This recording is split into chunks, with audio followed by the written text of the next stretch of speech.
আসসালামু আলাইকুম। বাংলাদেশ বেতার, রাজশাহী। স্থানীয় সংবাদ পড়ছি খন্দকার আনোয়ারুল ইসলাম। ঈদ উল ফিতর উপলক্ষে ট্রেনের অগ্রিম টিকিট বিক্রি শুরু হয়েছে আজ। বাংলাদেশ রেলওয়ে জানিয়েছে এবারও শতভাগ টিকিট অনলাইনে বিক্রি হবে।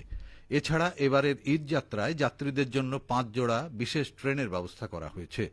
উৎসবের সময় পূর্বাঞ্চলে চট্টগ্রাম, সিলেট ও ময়মনসিংহ বিভাগে 54টিরও বেশি আন্তনগর ট্রেন পরিচালনা করে বাংলাদেশ রেলওয়ে।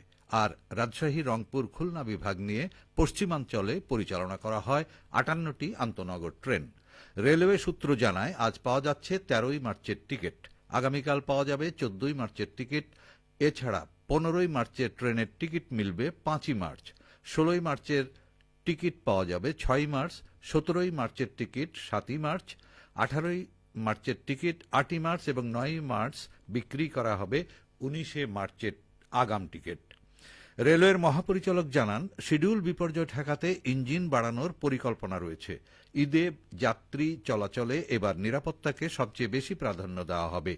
অনলাইন টিকিট প্রাপ্তিতে জটিলতা নিরসন ও সার্ভারের চাপ কমাতে এবার পশ্চিমাঞ্চলে চলাচলরত আন্তনগর ট্রেনের টিকিট সকাল 8টা থেকে এবং পূর্বাঞ্চলের টিকিট দুপুর 2টা থেকে অনলাইনে বিক্রি করা হবে।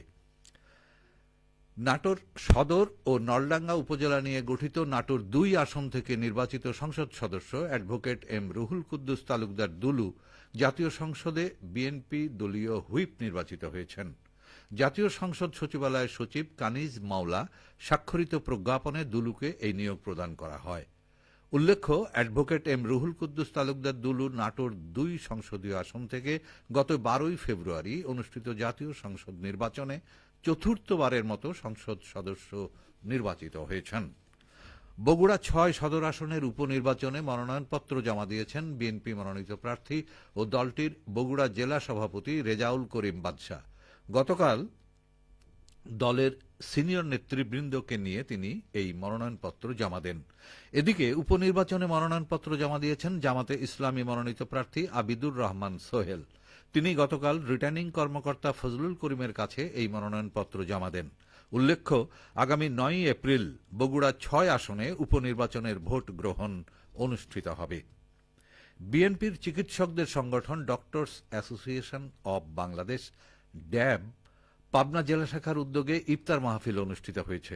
গতকাল সন্ধ্যায় পাবনার একটি কমিউনিটি সেন্টারে এই ইফতার মাহফিলে প্রধান অতিথি ছিলেন পাবনা 5 আসনের সংসদ সদস্য অ্যাডভোকেট শামসুর রহমান শিমুল বিশ্বাস। প্রধান বক্তা ছিলেন ড্যাবের কেন্দ্রীয় মহাসচিব ডাক্তার জহিরুল ইসলাম শাকিল।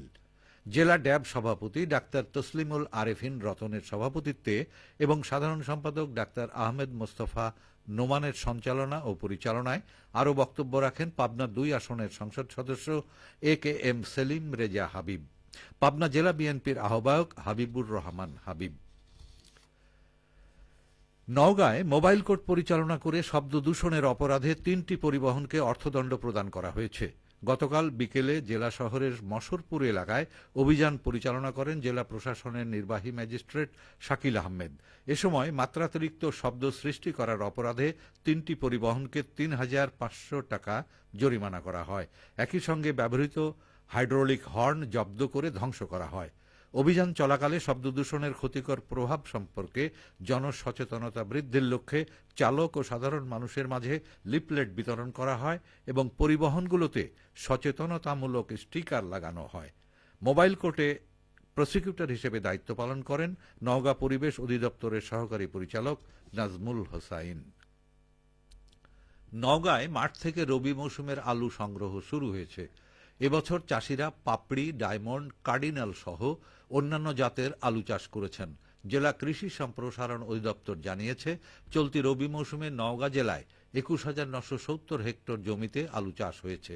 উৎপাদনের লক্ষ্যমাত্রা ধরা হয়েছে 4,74,330 মেট্রিক টন। চাষিরা বলছেন, তাদের জমিতে রেকর্ড পরিমাণ ফলন হয়েছে। বিঘা প্রতি পাপড়ি জাতের আলুর ফলন আসছে 60 থেকে 70 মণ।